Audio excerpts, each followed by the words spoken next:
نہیں ان پر قربان زمانہ ہے۔ اعوذ باللہ من الشیطان الرجیم، بسم اللہ الرحمن الرحیم، وبہ نستعین وہو خیر ناصر و معین۔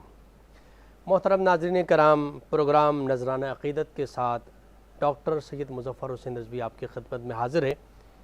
آپ تمام محترم ناظرین کی خدمت میں السلام علیکم ورحمۃ اللہ وبرکاتہ۔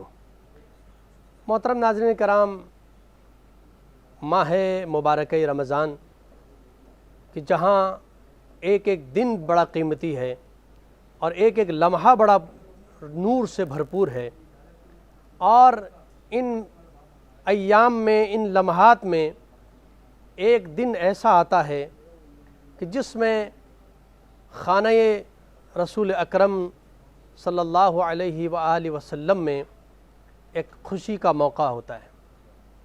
وہ ہے 15 رمضان المبارک۔ رسالت مآب صلی اللہ علیہ وآلہ وسلم جب تبلیغ دین کا آغاز کر چکے تو دشمنان اسلام نے کوئی ایسا موقع نہیں چھوڑا کہ جس سے آپ کو اذیت پہنچتی ہو، جس سے اسلام میں کوئی رکاوٹ بن سکتی تھی۔ وہ تمام مواقع جو ہے انہوں نے بھرپور انداز میں استعمال کیے، اور ایک وقت وہ آیا کہ جب کفار نے آپ صلی اللہ علیہ وآلہ وسلم کو اذیت پہنچانے کے لیے یہ جملہ کہنا شروع کر دیا کہ سرکار دو جہاں ابتر ہیں، یعنی ان کے 2 بیٹے جو اللہ نے اٹھا لیے تھے تو اب یہ بے نسل ہیں نعوذ باللہ، اور اب ان کے بعد یہ اسلام کا خاتمہ ہوگا، اس لیے کہ ان کا کوئی جانشین نہیں ہے، ان کا کوئی بیٹا نہیں ہے۔ اس طرح کی باتوں سے اللہ کے نبی کو اذیت پہنچانا شروع کر دیا۔ تو اللہ رب العزت اس تکلیف کو، اس مشکل کو، اس تکلیف کو رسول اللہ کے اندر جو موجود تھی، اس کو محسوس کیا اور دیکھا اللہ رب العزت نے۔ پھر اس تکلیف کو دور کرنے کے لیے اللہ رب العزت نے قرآن مجید کا وہ مختصر ترین سورہ کوثر نازل فرمایا، جس میں ارشاد ہوا بسم اللہ الرحمن الرحیم، انا اعطیناک الکوثر فصل لربک وانحر ان شانئک ھو الابتر۔ اللہ رب العزت نے اس سورہ کے ذریعے سے ان مشرکین کو جو ابتر کہہ رہے تھے ان کو جواب کی صورت میں کہا کہ اے رسول، ہم نے تجھے کوثر عطا فرمایا۔ مفسرین قرآن یہاں پر کوثر کے بہت سارے معنی ہیں، یہاں پر ایک معنی حضرت فاطمہ زہرا سلام اللہ علیہا لیتے ہیں کہ کوثر سے مراد فاطمہ زہرا ہے، اور اسی جناب سیدہ کے ذریعے سے اللہ نے وعدہ فرمایا کہ کثیر نسل عطا فرمائے گا، اور اس تفسیر کوثر کی پہلی تفسیر بن کر کے خانوادہ مصطفیٰ علی و فاطمہ میں حضرت امام حسن تشریف لائے۔ ہمارے درمیان جید علماء کرام تشریف فرما ہیں، ان کا تعارف پیش کرتا جاؤں۔ ہمارے ساتھ تشریف فرما ہیں جناب مفتی محمد وسیم بندگی صادق بندگی صاحب، آپ وائس چیئرمین اتحاد علماء اہل سنت پاکستان ہیں۔ السلام علیکم ورحمۃ اللہ وبرکاتہ۔ پروگرام میں آپ کو خوش آمدید کہوں گا۔ اور آپ کے ساتھ تشریف فرما ہیں حضرت علامہ جعفر رضا علوی صاحب، آپ وائس چیئرمین مرکزی بین المذاہب امن کمیٹی ہیں۔ السلام علیکم ورحمۃ اللہ وبرکاتہ۔ پروگرام میں آپ کو خوش آمدید کہوں گا۔ اور آپ کے ساتھ مشہور و معروف نعت خواں منقبت خواں جناب رامیش حسین علوی صاحب ہمارے ساتھ تشریف فرما ہیں۔ السلام علیکم ورحمۃ اللہ وبرکاتہ۔ پروگرام میں آپ کو بھی خوش آمدید کہوں گا۔ پروگرام کا باقاعدہ آغاز بارگاہ رسالت مآب صلی اللہ علیہ وآلہ وسلم، اس لیے کہ نواسے کا ذکر ہو رہا ہے تو پہلے ان کے نانا کا ذکر ہو، تو نعت شریف کے چند اشعار جناب محترم رامیش حسین علوی صاحب سے گزارش کروں گا کہ آپ پیش کریں۔ ایک میں ہی نہیں ان پر قربان زمانہ ہے، جو ربی دو عالم کا محبوب یگانہ ہے، جو ربی دو عالم کا محبوب یگانہ ہے۔ کل پل سے ہمیں جس نے اس پار لگانا ہے، کل پل سے ہمیں جس نے اس پار لگانا ہے، زہرا کے وہ بابا ہیں، حسنین کے نانا ہیں، زہرا کے وہ بابا ہیں،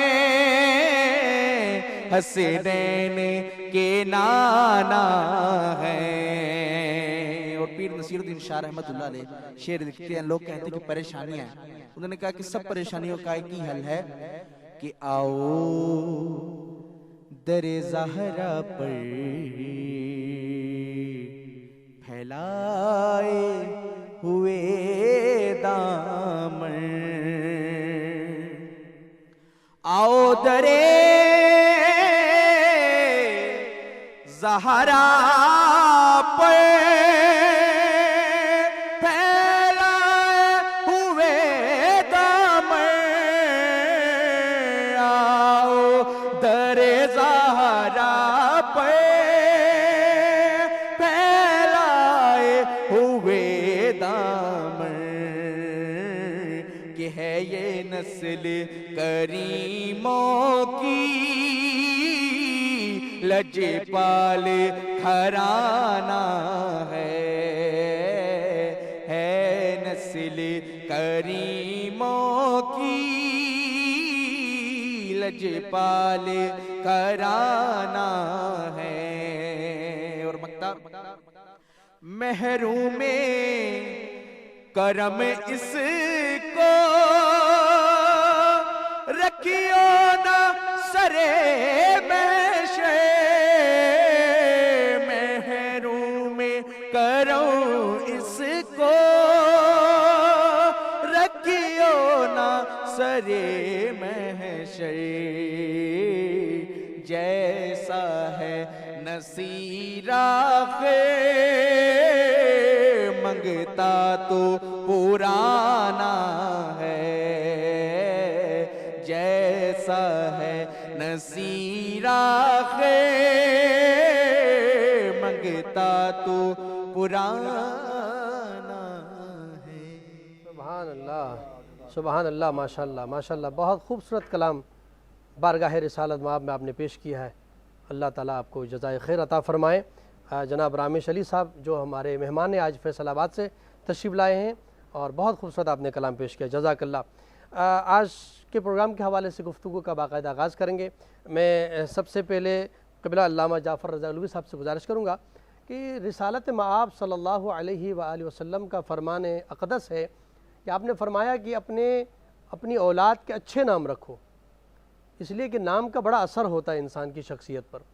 تو خود نواسۂ رسول جب رسالت مآب کے گھر میں تشریف لائے تو آپ نے نواسے کا نام رکھا، آپ نے رکھا یا جناب سیدہ نے، مولا کائنات نے، کس نے نواسے کا نام رکھا اور کس طرح اس کو پیش کریں گے؟ اور وہ خوشی کا موقع ذرا بیان کیجیے گا کہ پہلی آمد ہے اور کیا خوشی کا موقع ہوگا خاندان بسم اللہ رسالت۔ الرحمن الرحیم۔ جیسے کہ آپ نے اپنے ابتدائی لمحات میں سورہ کوثر کی تلاوت فرمائی، اِنَّا أَعْطَيْنَاكَ الْكَوْثَرَ فَصَلِّ لِرَبِّكَ وَانْحَرْ اِنَّ شَانِئَكَ الْأَبْتَرُ۔ ابن اوائل آقا سرکار صلی اللہ علیہ وآلہ وسلم کو ابتر ہونے کا طعنہ دیتا تھا، تو اللہ نے یہ قرآن کریم کا سورہ نازل کیا کہ ابھی میں نے تم کو کوثر عطا کیا، سبحان اللہ، تم اپنے رب کی نماز پڑھو اور قربانی دو، بے شک تمہارا دشمن بے اولاد ہوگا، ابتر ہوگا۔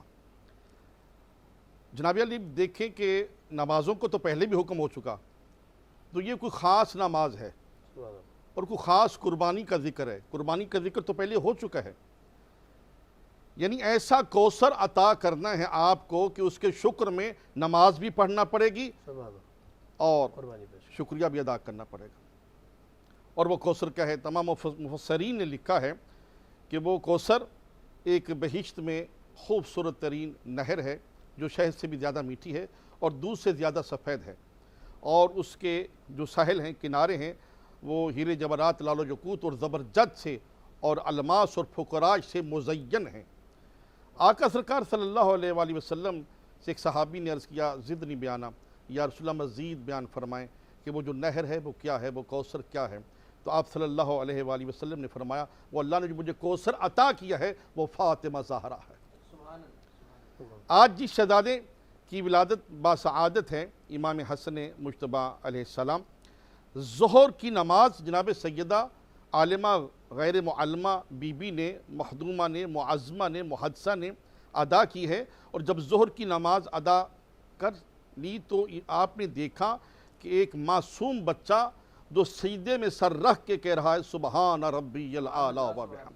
بعد الظہر بی بی کے ہاں امام حسن مجتبیٰ کی ولادت ہوئی، اور حور و غلمان نے آ کر مبارک دی، اور رسول خدا صلی اللہ علیہ وآلہ وسلم کو خبر ہوئی تو آپ صلی اللہ علیہ وآلہ وسلم تشریف لائے، کان میں اذان و اقامت کو بجا لائے، اور اس کے بعد آپ نے اپنے لعاب دہن سے اپنی زبان مقدس کو امام حسن مجتبیٰ کے دہن میں رکھا، اور انہوں نے رسالت کی غذائیت کو حاصل کیا، اور التجا کی گئی، درخواست کی گئی کہ اس کا نام تجویز کریں، تو پیغمبر خاموش، کہا اس کا نام تجویز کرنے کا مجھے انتظار ہے، کیونکہ میرا نام محمد خدا کی بارگاہ سے آیا ہے، اور میرے بھائی علی کا نام بھی خدا کی بارگاہ سے آیا ہے، اور فاطمہ زہرا کا نام بھی خدا کی بارگاہ سے آیا ہے، مجھے انتظار ہے۔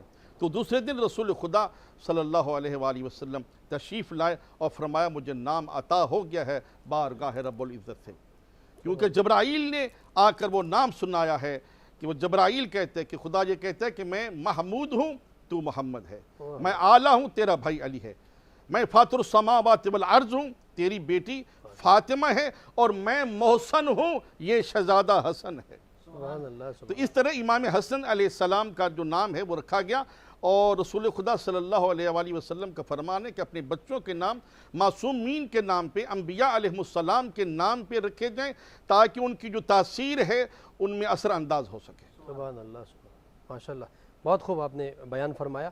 جناب مفتی صاحب سے گزارش کروں گا کہ امام حسن علیہ السلام سے پہلے جیسے قبلہ نے بیان فرمایا کہ وہ سورہ کوثر کی تفسیر کے حوالے سے لوگ جو ہے وہ طعنہ دے رہے تھے، اچھا ایک سوال یہ بھی ہوتا کہ رسالت میں آپ صلی اللہ علیہ وآلہ وسلم نے حسن و حسین کو اپنے بیٹے کہا ہے، ٹھیک ہے، اچھا ایک اعتراض یہ آیا کہ بھائی یہ بیٹی کے بیٹے ہیں تو لہٰذا یہ بیٹی کی نسل حضرت علی سے وہ سلسلہ ہے، تو رسول اللہ کے فرزند کیسے مانے جائیں گے، تو رسول اللہ کے بیٹے کیسے کہلائیں؟ اس حوالے سے آپ کچھ بیان فرمائیں گے؟ اعوذ باللہ من الشیطان الرجیم، بسم اللہ الرحمن الرحیم۔ سب سے پہلے تو سچ ٹی وی کا شکریہ ادا کرتا ہوں کہ آج اس عبادت میں مجھے بھی شامل کیا گیا۔ دیکھیے آپ کا جو سوال ہے کہ یہ حضور علیہ السلام کے بیٹے کیسے ہوں گے، ویسے تو ہمارے آقا علیہ السلام کی بہت ساری ایسی خصوصیات ہیں جو دیگر لوگوں کو حاصل نہیں ہیں، یہ بس اسی خصوصیت کی وجہ سے یہ آپ کے بیٹے کہلائیں گے۔ لیکن مسئلہ یہ ہے کہ جب حضور علیہ السلام کے اپنے صاحبزادگان حضرت قاسم، حضرت عبداللہ جب وصال فرما گئے تھے تو اس وقت مختلف مواقع پر مختلف مشرکین نے آپ کو یہ طعنہ دینا شروع کیا کہ معاذ اللہ آپ مقطوع النسل ہیں، اب آپ کا تذکرہ باقی نہیں رہے گا، جس میں سر فہرست عاص بن وائل کا نام آتا ہے۔ ابو جہل نے بھی اس میں اپنا کردار ادا کیا، کعب بن اشرف کا نام آتا ہے جو یہودی ہے، اس نے بھی اس میں اپنا کردار ادا کیا، اور عقبہ بن ابی معیط نے بھی اس طرح کے طعنے دیے۔ اب ہوا یہ کہ جب حضور علیہ السلام کو یہ تکلیف پہنچائی گئی تو اللہ تعالیٰ نے تسلی دیتے ہوئے قرآن نازل فرمایا، اس کا جواب دیا، فرمایا انا اعطیناک الکوثر۔ اب یہاں پر ایک سوال پیدا ہوتا ہے کہ حضور علیہ السلام کو طعنہ دیا گیا مقطوع النسل ہونے کا، اور جواب میں یہاں پر سورہ کوثر کا نزول ہو رہا ہے۔ اس کا مطلب یہ ہے کہ اس میں کچھ ایسے لطیف نکات موجود ہیں جن کو سمجھنا ضروری ہے کہ اس کے جواب میں یہ صورت کیوں نازل ہوئی ہے۔ ہونا تو یہ چاہیے تھا کہ پھر آپ کی اولاد ہوتی، آپ کے ہاں سے ہی اولاد ہوتی، لیکن سلسلہ یہ نہیں ہوا، بلکہ سورہ کوثر کو نازل کر دیا گیا۔ مفسرین کرام فرماتے ہیں یہ تو سورہ کوثر کا شان نزول ہے۔ کہتے ہیں جب اللہ نے یہ فرمایا کہ انا اعطیناک الکوثر، کہا ان کے الفاظوں پر تھوڑا سا غور کر لو۔ ایک تو رب نے یہاں پر جو صیغہ، جو ورڈ یوز کیا گیا ہے اعطینا، یہ جمع کا لفظ ہے، ٹھیک ہے، اللہ کی ذات واحد ہے، یکتا ہے، لیکن اللہ نے یہاں پر جمع کا تذکرہ فرمایا، اور جمع کا تذکرہ یا تو کثرت بیان کرنے کے لیے ہوتا ہے، تعدد کے لیے، یا کبھی عظمت اور شان کو ظاہر کرنے کے لیے، یعنی گویا اللہ نے اپنی عظمت اور شان کے ساتھ اس بات کا تذکرہ فرمایا کہ ہم نے آپ کو عطا کر دیا۔ دوسرا اس میں اہم نقطہ یہ ہے کہ لفظ اعطینا، یہ جو اس صورت کے اندر آیا، یہ عین اور تا کے ساتھ ہے۔ عربی میں ایک لفظ حمزہ اور تا کے ساتھ بھی آتا ہے اعطینا، اس کا معنی بھی دینا ہے، اس کا معنی بھی دینا، لیکن یہاں پر جو اہل لغت ہیں وہ فرماتے ہیں کہ اللہ نے اعطینا کا لفظ اس لیے استعمال کیا کیونکہ اعطینا کا معنی ہوتا ہے اپنے ہاتھ سے کسی کو کسی چیز کا مالک بنا دینا۔ فرمایا گویا کہ اللہ نے یہاں پر اپنے محبوب کو کوثر کا مالک بنا دیا۔ اب کوثر کی اپنی ایک تفصیل ہے۔ پھر یہ کہ یہ جو صیغہ ہے، یہ جو ورڈ ہے، یہ ہے پاسٹ، ماضی کا ہے، یعنی جس کا مطلب یہ ہے کہ یہ کام پہلے ہو چکا، یعنی اس پر ایک مہر ثبت فرما دی کہ اس میں کوئی وعدہ نہیں کیا گیا کہ آپ کو دیا جائے گا، بلکہ تسلی دیتے ہوئے فرمایا آپ کو تو کوثر عطا کر دیا گیا۔ اچھا، اب یہ کوثر کیا چیز ہے؟ کوثر اگر ہم اس کو لغت کے اعتبار سے دیکھیں، یہ مبالغہ، یعنی کسی چیز کے اندر جب کثرت بیان کرنی ہوتی ہے نا، تو وہاں پر جو ہے مبالغے کا صیغہ استعمال کیا جاتا ہے، مبالغے کا لفظ استعمال کیا جاتا ہے۔ لفظ کوثر خود مبالغہ ہے، جس کا مطلب یہ ہے کہ ایسی چیز جس کا اندازہ لوگ نہ لگا سکتے ہوں، اتنی کثرت کے ساتھ ہو، اس کے لیے مبالغے کا لفظ استعمال ہوتا ہے۔ اب اس پوری گفتگو کا خلاصہ یہ ہوا کہ اللہ نے فرمایا محبوب آپ کو ان کے تانوں پر پریشان ہونے کی ضرورت نہیں ہے، ہم نے آپ کو حلم، علم، سخاوت، جود، آپ کی شان، آپ کا مرتبہ، آپ کا ذکر، اور حتیٰ کہ یہ جو اولاد کا سلسلہ ہے یہ اتنا خیر کثیر رہے گا کہ ان کے تصور میں بھی نہیں ہے۔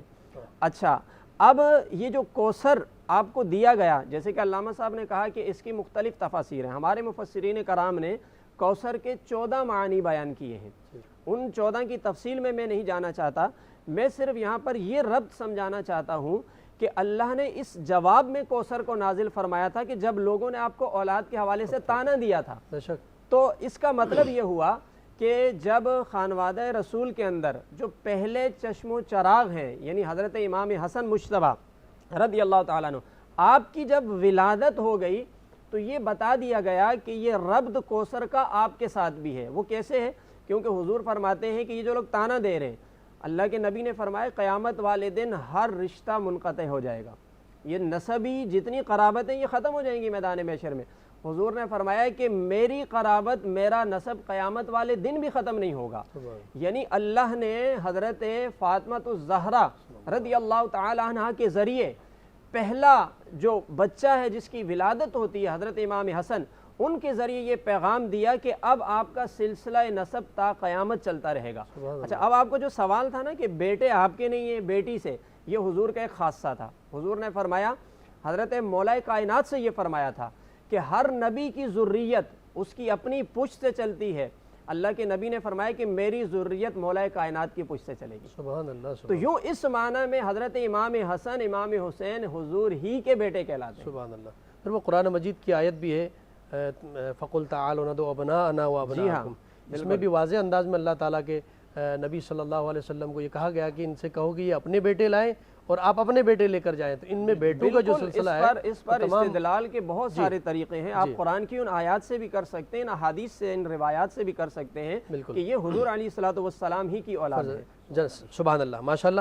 میں قبلہ سے گزارش کروں گا، امام کے حوالے سے، صلح کے حوالے سے بات بہت معروف ہے، تو آپ نے اس وقت کے زمانے کے لوگوں نے جو سازشیں کی تھی اسلام کو نابود کرنے کی، ایسے عالم میں، ایسے حالات میں، اس پرآشوب دور میں امام حسن علیہ السلام نے سیرت طیبہ کی روشنی میں کس طرح سے اس سلسلے کو سنبھالا؟ اتحاد کے حوالے سے آپ نے کیا پیغام دیا؟ بسم اللہ الرحمن الرحیم۔ امام حسن مجتبیٰ نواس رسول جگر گوش بطور کا ایک لقب ہے شہزاد امن۔ یعنی آپ اتنے امن پسند تھے، صلح پسند تھے کہ آپ اس لقب سے ملقب ہوئے اور اسی میں ہی مشہور ہو گئے شہزادِ امن، جبکہ آپ کی حیات طیبہ میں کئی بار اہل بیت اطہار سے، آپ کے بابا جان سے جناب حضرت علی علیہ السلام تو والسلام سے سیاسی زیادتیاں ہوتی رہی ہیں، مگر آپ اپنے بابا جان سرکار حضرت علی ابن ابی طالب اور اپنے نانا جان حضرت محمد مصطفیٰ صلی اللہ علیہ وآلہ وسلم کی سیرت طیبہ پہ قائم رہتے ہوئے امن کا ہی درس دیتے رہے اور صلح کا ہی پیغام پہنچاتے رہے۔ میں یہاں پہ ایک واقعہ کوٹ کروں گا۔ ایک شامی نے امام حسن علیہ السلام کو آتے ہوئے دیکھا کہ یہ نواسۂ رسول آ رہے ہیں، تو اس نے امام حسن علیہ السلام کی طرف مخاطب ہو کے فرمایا، ارے یہ جادوگر کا نواسہ، ان کے بابا علی نے احد میں یہ کیا، بدر میں یہ کیا اور خیبر میں یہ کیا، ہمارے آباء و اجداد کو قتل کیا وغیرہ، اور اس نے عجیب و غریب گفتگو کی، لغویات وہ بک رہا تھا۔ تو جب وہ مکمل طور پہ جو کہنا تھا اس نے کہہ لیا، تو امام حسن مجتبیٰ مسکرائے، غصہ نہیں چہرے پہ آیا، مسکرائے اور فرماتے ہیں کہ اے شامی، اگر تو مقروض ہے تیرا قرض ادا کر دوں، اگر تیرے پاس مال و دولت نہیں تجھے مال و دولت سے مالا مال کر دوں، اگر تیرے پاس رہنے سہنے کے لیے گھر نہیں ہے تجھے گھر عطا کر دوں، اگر تیری شادی نہیں ہوئی تیری شادی کروا دوں، اگر تو صاحب اولاد نہیں مجھے بتا میں دعا کر دوں کہ تو صاحب اولاد ہو جائے، اور اگر تو کسی مشکل پریشانی مصیبت میں مبتلا ہے تو مجھے بتا، میں تیری مصیبت میں تیری مشکل میں تیری معاونت کروں۔ جب امام حسن مجتبیٰ علیہ السلام نے یہ اپنا اخلاق کریمانہ اپنے بابا اور اپنے نانا کا اخلاق پیش کیا تو وہ شخص قدموں پہ گر گیا، کہتے مجھے بھول ہو گئی ہے، آج پتہ چلا ہے ایسے ہوتے ہیں محمد کے گھر آنے والے، سبحان اللہ سبحان اللہ۔ اور مجھے کلمہ پڑھائیے۔ تو اس نے توحید و رسالت کا کلمہ پڑھا، توحید و رسالت کا اقرار کیا۔ رہی بات امام حسن علیہ السلام کو امن پسند کہنا اور امام حسین علیہ السلام تو والسلام کو جنگجو کہنا، امام حسین علیہ السلام بھی امن پسند ہے۔ امام حسین علیہ السلام نے لڑائی کی نہیں، امام حسین علیہ السلام نے جنگ کی ہی نہیں، کیونکہ ان کو معلوم تھا، اچھی طرح جانتے تھے یہ میرے نانا کی امت ہیں۔ آپ نے تو دفاع کیا ہے، اور آخری خطبہ جو ہے عاشوراء کے دن امام حسین علیہ السلام کا وہ کیا خطبہ ہے کہ امام پشت ذوالجناح پہ کھڑے ہوئے ہیں اور فوج یزید کی طرف مخاطب ہوئے اور فرمایا اسکت، خاموش۔ امام کا یہ کہنا تھا، تواریخ میں ہے کہ گھوڑوں کی ہنکار خاموش ہو گئی تھی، ان کے نتنوں سے جو سانس کی آواز آ رہی تھی پھر پھر کی وہ بھی رک گئی تھی، آسمان پہ سکوت تھا، زمین پہ سکوت تھا، تیروں تلواروں کی چھنکار جو تھی اس کی آواز رک گئی تھی، اور امام کے یہ کہنے سے، امام کے یہ فرمانے تھے اسکت، دمشق کے گھوڑے دمشق کی طرف دوڑ گئے، کوفہ کے کوفہ کی طرف دوڑ رہے تھے، بغداد کے بغداد کی طرف دوڑ رہے تھے، بصرہ کے بصرہ کی طرف دوڑ رہے تھے، اور امام پشت ذوالجناح پہ کھڑے ہیں۔ اور امام نے کیا فرمایا کہ ہے اس پورے عرب و عجم میں کوئی سورما جو حسین کی کھینچی ہوئی یہ لکیر پار کر کے دکھائے، یہ جرت، ہمت، شجاعت، مگر امام نے فرمایا میں تمہیں دعوت دیتا ہوں کہ تم نواسۂ رسول کے جو قتل میں اپنے ہاتھ رنگین کرنا چاہتے ہو واصل جہنم ہو جاؤ گے، اور تمہیں جو اپنے سردار سے مال و اکرام کا لالچ ہے، میں حسین کہتا ہوں تمہیں نہیں نصیب ہوگا، میں اس سے کئی گنا تمہیں زیادہ دے سکتا ہوں، میری بیعت کرو، میں تم سے جنگ نہیں کر رہا، میں تو حسین دفاع کر رہا ہوں۔ اور صبح سے لے کے عصر تک امام حسین علیہ السلام نے دفاع کیا ہے۔ یہ کہنا کہ امام حسین جنگجو تھے اور وہ امام حسن علیہ السلام امن پسند تھے، نہیں، دونوں معصوم ہیں، دونوں امام ہیں، نعوذ باللہ من ذالک، استغفر اللہ ربی واتوب الیہ، دونوں کے قریب غلطی کا آنا کیا، غلطی کی سوچ بھی پیدا نہیں ہو سکتی کہ کسی امام کسی معصوم کے قریب غلطی کی سوچ آ جائے۔ ہوا یہ ہے کہ جو امام حسن علیہ السلام نے اپنے دور میں کیا ہے وہ اس دور کا تقاضا تھا، جو امام حسین علیہ السلام نے کیا ہے وہ اس دور کا تقاضا تھا، دونوں معصوموں نے اپنے اپنے دور کے مطابق درست کیا ہے۔ جزاک اللہ۔ محترم ناظرین، یہاں پر ایک مختصر سا بریک لیتے ہیں، اور بریک کے بعد انشاءاللہ دوبارہ آپ کی خدمت میں حاضر ہوتے ہیں۔ ایک میں ہی نہیں ان پر قربان زمانہ ہے، جیسی علی ہے ویسے ہی سردار ہیں حسن۔ ناظرین کرام، ایک بار پھر آپ کی خدمت میں حاضر ہیں۔ مفتی صاحب سے گزارش کروں گا کہ حضرت امام حسن علیہ السلام کی سخاوت بہت معروف ہے، آپ کو کریم آل محمد کہتے ہیں، تو آپ کی سخاوت کے حوالے سے کچھ اگر ہمارے ناظرین کو پیش کیجیے۔ دیکھیے، اہل عرفان کا ایک قول ہے، وہ کہتے ہیں کہ حضور علیہ السلام کا جو حلم تھا، حلم اور آپ کی سخاوت، وہ حضرت امام حسن کے حصے میں آئی، اور حضور علیہ السلام کا جو صبر اور شجاعت ہے وہ حضرت امام حسین رضی اللہ تعالیٰ عنہ کے حصے میں آئی۔ یعنی یوں گویا جو ہے تاجدار ختم نبوت صلی اللہ علیہ وسلم کا فیض ان صفات کے ذریعے تقسیم ہو گیا دونوں نواسوں کے اندر۔ اب حضرت امام حسن، جن کو اللہ کے نبی نے خود سید فرمایا ہے، حضور نے فرمایا کہ میرا یہ بیٹا سید ہے، جس کو آپ اردو میں سردار بھی کہہ دیتے ہیں، اور اس کا ایک معنی شاہ بھی ہوتا ہے۔ شاہ، سید، سردار، یہ سب ہم معنی لفظ ہیں مختلف زبانوں کے اعتبار سے۔ سید اور شاہ کس کو کہتے ہیں؟ کیونکہ شاہ سے ملتا جلتا لفظ ہے بادشاہ۔ بادشاہ اس کو کہا جاتا ہے جو لوگوں کی گردنوں پر حکمرانی کرتا ہے، لیکن شاہ، سید اس کو کہا جاتا ہے جو لوگوں کے دلوں پر حکمرانی کرتا ہے۔ حضور علیہ السلام نے آپ کو سید بھی فرمایا، اور اہل عرفان کے مطابق حضور کی سخاوت اور حلم آپ کے حصے میں آیا۔ حلم کہتے ہیں ایسی صفت کو جس سے بندہ بردبار ہو جاتا ہے، اس کے صبر کا پیمانہ بہت وسیع ہوتا ہے، اس کا ظرف بہت زیادہ ہوتا ہے، اس کی قوت برداشت بہت زیادہ ہوتی ہے، اس کا نام ہے حلم۔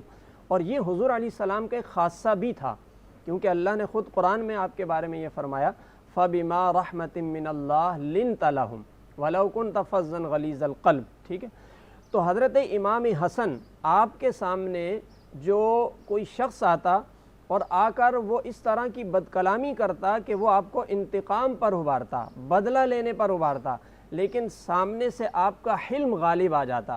جس طرح ابھی قبلہ نے ایک واقعہ جو ہے اشارہ کیا کہ سامنے والا چاہتا کہ یہ مجھ سے لڑیں، بد کلامی ہو، لیکن آپ بدلے میں اسے نواز دیا کرتے تھے۔ تو ایک تو آپ کی صفت حلم تھی جو قوت برداشت، اور دوسرا سخاوت۔ تو سخاوت میں تو آپ کا کیا کہنا، جب بھی کبھی آپ سے کوئی سائل سوال کرنے آتا، بلکہ آپ کا تو یہ خود ارشاد پاک ہے، آپ نے جو مکارم اخلاق کی جو 10 صفات کا تذکرہ کیا، ان میں ایک آپ نے یہی بیان فرمایا کہ جب سائل تمہارے پاس آ جائے تو اس کو عطا کرنا۔ اگر تمہارے اندر یہ صفت نہیں پائی جاتی تو اس کا مطلب یہ ہے کہ تمہارے اندر وہ مکارم اخلاق پائے نہیں جاتے ہیں۔ آپ کی سخاوت، دریا دلی کا عالم دیکھیں آپ، کہ ایک مرتبہ آپ حج کے لیے سفر فرما رہے تھے، اور دوران حج جب دوران سفر آپ کا جو کجاوا، آپ کا جو اونٹ، سواریاں وہ آپ سے پیچھے رہ گئی، تو آپ کو بھوک اور پیاس کی شدت ہوئی اور کچھ کھانے کی حاجت ہوئی، لیکن آپ کے پاس اس وقت کچھ دستیاب نہیں تھا۔ آپ کو دور ایک جھوپڑی نظر آئی، وہاں ایک عورت تھی، آپ اس کے ہاں تشریف لے گئے، آپ کے ساتھی بھی تھے۔ اس عورت نے آپ کی مہمان نوازی کی، ایک ہی بکری تھی، اس کا دودھ نکالا، اسی بکری کو آپ کی مہمان نوازی میں ذبح تک کر ڈالا۔ آپ نے اس سے فرمایا کہ کبھی مدینے میں گزر ہو تو ہمارے پاس آنا۔ اب آپ دیکھیے کہ ایک عرصے بعد اس خاتون کا گزر ہوتا ہے مدینہ منورہ کے اندر۔ حضرت امام حسن نے جب دیکھا تو آپ نے پہچان لیا۔ آپ نے اس عورت سے کہا کہ تمہیں یاد ہے کہ دوران سفر تم نے ہماری خدمت کی تھی، یہاں تمہارا کوئی جاننے والا؟ اس نے کہا میں تو کسی کو نہیں جانتی، پہلی مرتبہ یہاں آئی ہوں۔ آپ نے اس کو بدلے میں 1000 بکریاں عطا فرمائی۔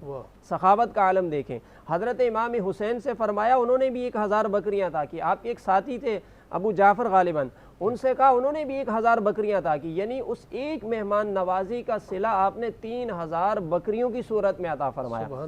لیکن یہاں پر میں یہ بھی کہنا چاہوں گا کہ آپ کے پاس مال و دولت، اسباب بہت ہوا کرتا تھا، لیکن اسے اپنی ذات پر خرچ نہیں کیا کرتے تھے۔ روایات میں آتا ہے آپ نے 20 کے قریب حج پیدل ادا فرمائے، یعنی سواری ہوتی تھی لیکن سواری ہوتے ہوئے بھی آپ پیدل چلا کرتے تھے۔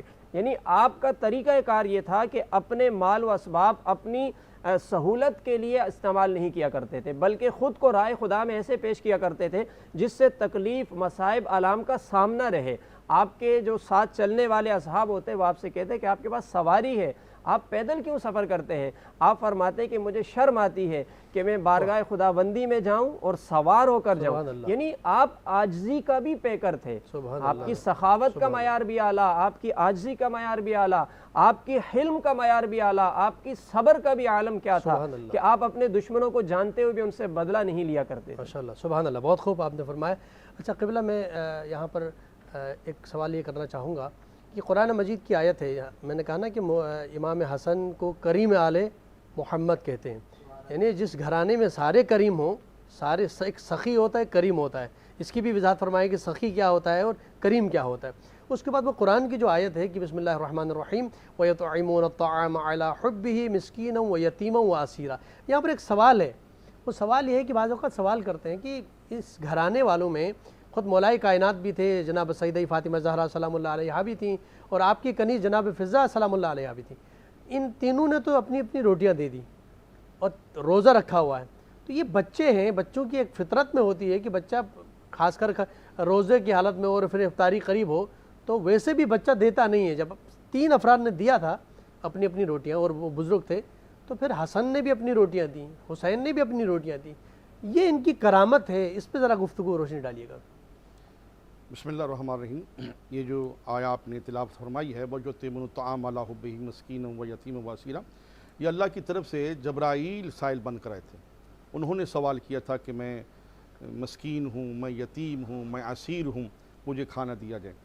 تو امام حسن علیہ السلام اور امام حسین علیہ السلام کا بچپنا ہے، تو انہوں نے اپنی ماں سیدہ فاطمہ زہرا سلام اللہ علیہا اور اپنے جد بابا علی ابن ابی طالب، اپنے نانا رسول خدا صلی اللہ علیہ وسلم اور حضرت فضہ سلام اللہ علیہا کو دیکھتے ہوئے سخاوت کی، ان کی سیرت پر عمل کرتے ہوئے سخاوت کی کہ جب یہ سخاوت کر رہے ہیں تو ہم بھی سخاوت میں شامل ہو جائیں۔ سبحان اللہ۔ آپ نے فرمایا کہ سخی اور کریم، سخی اسے کہا جاتا ہے کہ جس سے مانگا جائے اور وہ عطا کرے، اور کریم اسے کہتے ہیں کہ وہ جو اس کی حاجت ہے، اس کا جو سوال ہے، اس سے بڑھ کے عطا کرے۔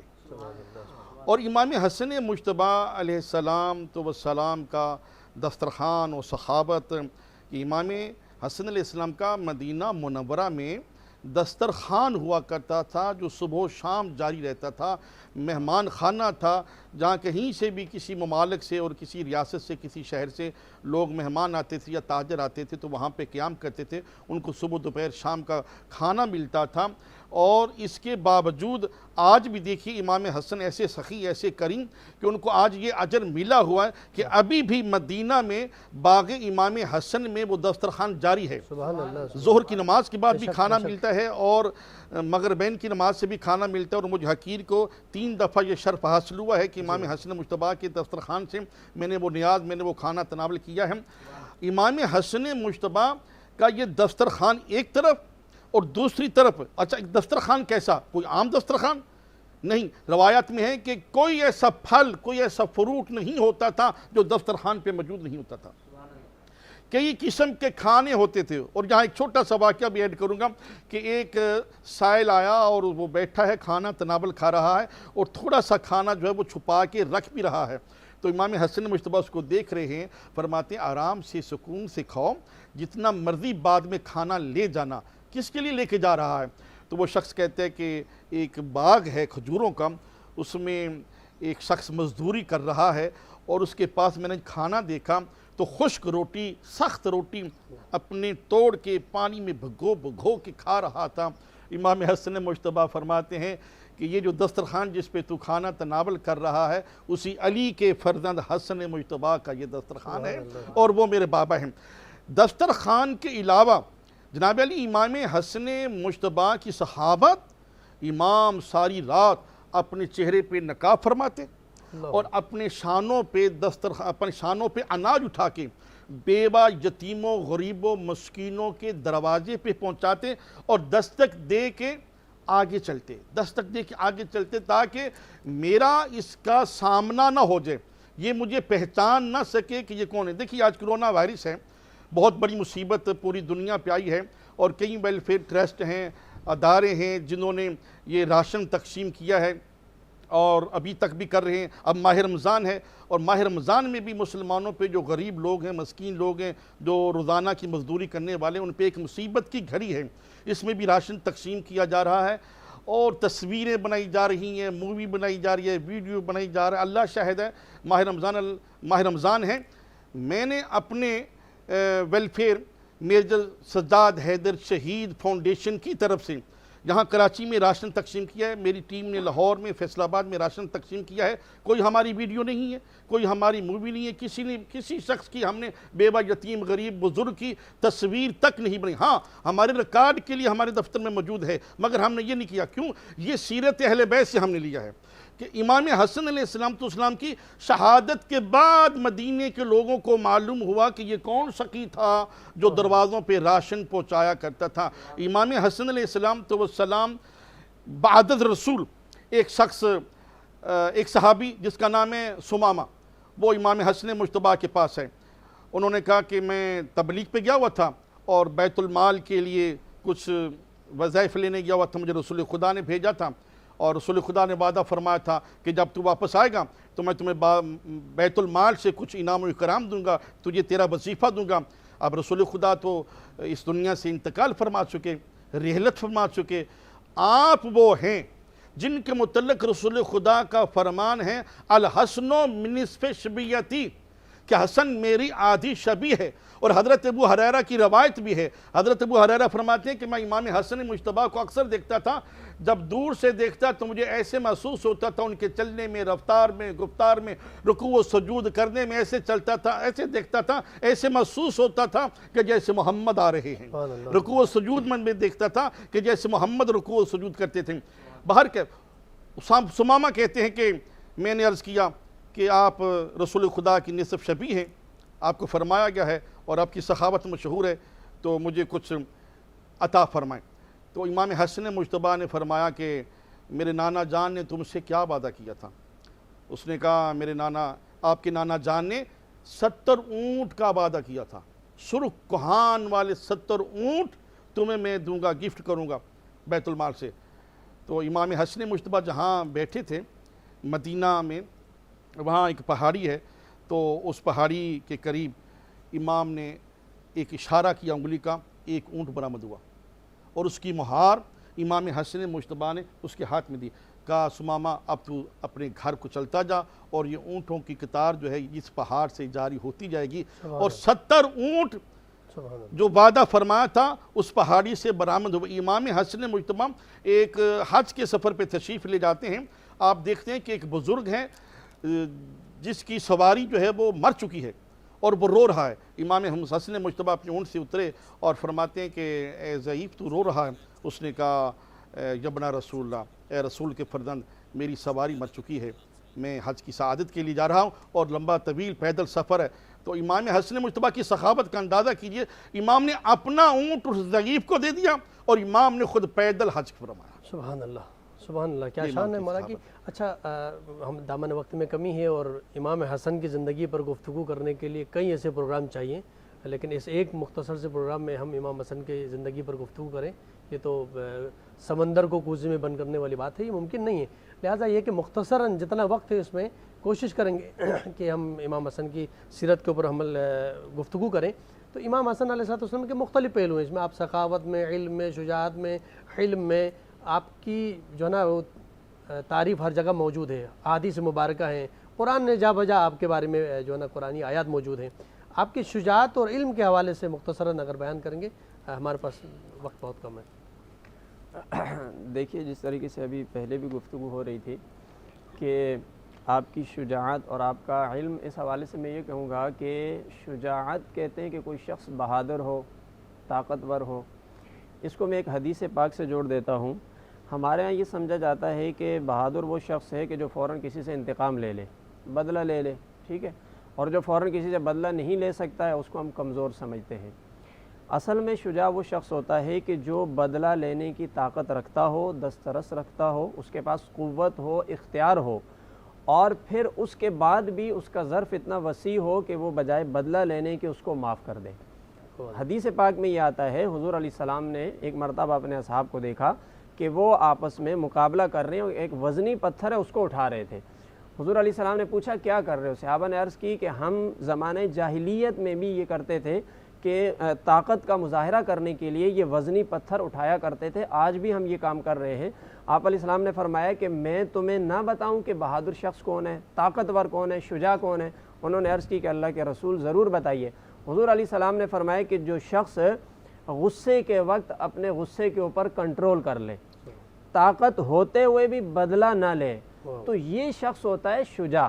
اب چونکہ لوگوں کے ذہن میں تصویر یہ رہتی ہے کہ حضرت امام حسین رضی اللہ تعالیٰ عنہ تو میدان کربلا میں حاضر تھے، حضرت امام حسن نے یہ کیا کیا کہ وہ معاہدہ کر کے آگے، صلح کر کے آگے، تو کیا اس سے یہ پہلو نکلے کہ شاید کوئی شجاع والا پہلو نظر نہ آیا؟ ایسا نہیں ہے، آپ نے تو بلکہ حضور علیہ السلام کا وہ فرمان پورا کر دیا، وہ عظیم معجزہ حضور علیہ السلام کا پورا ہو گیا کہ جس میں آپ علیہ السلام نے فرمایا تھا کہ یہ میرا بیٹا جو سید ہے، سردار ہے، یہ دو گروہوں کے درمیان صلح کروا دے گا۔ حالانکہ آپ کے ساتھ بھی فوج تھی، آپ کے ساتھ بھی عوام تھی، آپ کے ساتھ لوگ تھے، لیکن آپ نے ساری طاقت رکھتے ہوئے بھی معاف کر کے یہ دکھا دیا کہ جو رسول اللہ نے فرمایا مجھے اس شجاعت کا مظاہرہ کرنا ہے، مجھے اس بہادری کا۔ اور پھر یہ واقعہ بھی آپ ذہن میں کوٹ کریں کہ آپ کو یہ بھی پتہ ہے، مشہور بات ہے کہ آپ کو کس کس نے زہر دیا، کس وجہ سے آپ کی شہادت ہوئی، جانتے ہوئے بھی آپ کے بھائی حضرت امام حسین آپ سے پوچھ رہے ہیں، تو یہ ہے نا شجاع ہونا، بہادر ہونا۔ آپ نے اس کے باوجود بھی اپنے بھائی سے اس کا تذکرہ نہیں کیا، نام نہیں بتایا۔ اس میں آپ کا علم بھی آ جاتا ہے، اس میں آپ کی شجاعت بھی آ جاتی ہے، اس میں آپ کی بہادری بھی آ جاتی ہے۔ جزاک اللہ، جزاک اللہ، بہت بہت شکریہ، بہت خوبصورت گفتگو آپ نے فرمائی۔ ہمارے ساتھ آج کے اس پروگرام میں تشریف فرما تھے محترم جناب مفتی محمد وسیم صادق بندگی صاحب اور جناب محترم علامہ جعفر رضا علوی صاحب۔ آپ کے بہت ممنون مشکور ہیں کہ آپ تشریف لائے، قیمتی وقت میں سے وقت نکالا اور امام حسن علیہ السلام کی زندگی پر بہت خوبصورت گفتگو فرمائی۔ امام حسن علیہ السلام کی زندگی پر گفتگو اس مختصر پروگرام میں ناممکن ہے۔ آپ کو عظیم نعمت قرار دیا قرآن نے، جا بجا قرآنی آیات ہیں۔ آپ کی نعمت کے بارے میں کہا کہ جن و انس سے کہا کہ تم شکریہ ادا کرو، تم کیسے ممکن ہے کہ آپ اس عظیم نعمت کا شکر ادا نہیں کرو گے؟ قرآن مجید میں سورہ رحمان میں کہا کہ مرج البحرین یلتقیان بینہما برزخ لا یبغیان فبأی آلاء ربکما تکذبان یخرج منہما اللؤلؤ والمرجان۔ مفسرین قرآن نے کہا یہ لؤلؤ والمرجان سے مراد، لؤلؤ سے مراد حضرت امام حسن ہے اور مرجان سے مراد حضرت امام حسین ہے، اور کہا فبأی آلاء ربکما تکذبان، کس کس نعمت کو جھٹلاؤ گے، کس کس نعمت کا خدا کی بارگاہ میں شکر ادا نہیں کرو گے؟ تو قرآن نے ایک عظیم نعمت قرار دیا لؤلؤ اور مرجان کے قرآن میں۔ تو لہٰذا ہم امام حسن کی زندگی پر گفتگو اس مختصر پروگرام میں تو نہیں کر سکتے ہیں، لیکن یہ کہ جتنا ممکن ہو سکے آج یہ پیغام ہے امام حسن کی زندگی سے کہ خاص کر آپ جو ہے جود و سخا کے پیکر تھے، آپ نے خیرات کیا، آپ نے غریب و غربا کی مدد کی، آپ نے یتیموں کا سہارا بنے۔ آج ہم اور آپ بھی ایسا وقت آیا ہے ہمارے اس پوری دنیا میں اور ہمارے ملک میں خاص کر کہ جہاں پر لاک ڈاؤن کی وجہ سے لوگ اپنے گھروں میں محصور ہو چکے ہیں، اور خاص کر غریب لوگ جو ڈیلی بیسس پہ کماتے تھے وہ بہت مجبور ہیں۔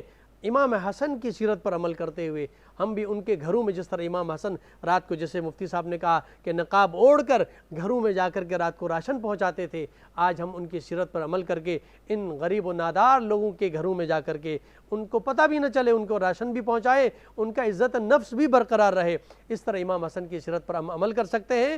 اور آخر میں آپ کا شکریہ ادا کر کے ساتھ جناب محترم رامیش حسین علوی صاحب سے گزارش کروں گا کہ اس پروگرام کا اختتام بارگاہ امام حسن علیہ السلام میں منقبت کے اشعار سے کیجیے۔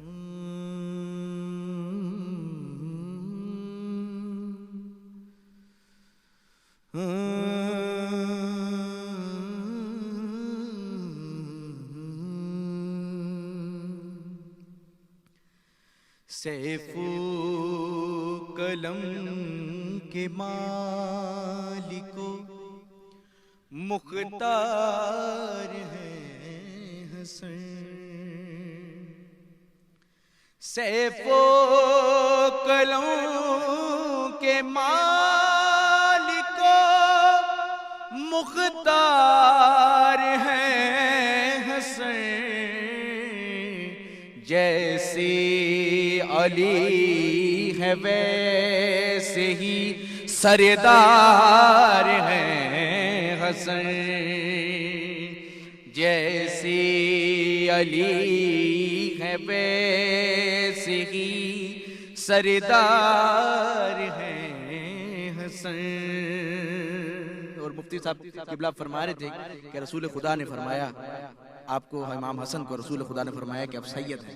تو اسی حوالے سے میں شعر پیش کر رہا ہوں کہ پتھر پہ ایک لکیر ہے سرکار کا کہا, پتھر پہ ایک لکیر ہے سرکار کا کہا, سرکار کہہ گئے ہیں کہ سرکار ہیں حسن, سرکار کہہ گئے ہیں کہ سرکار ہیں حسن.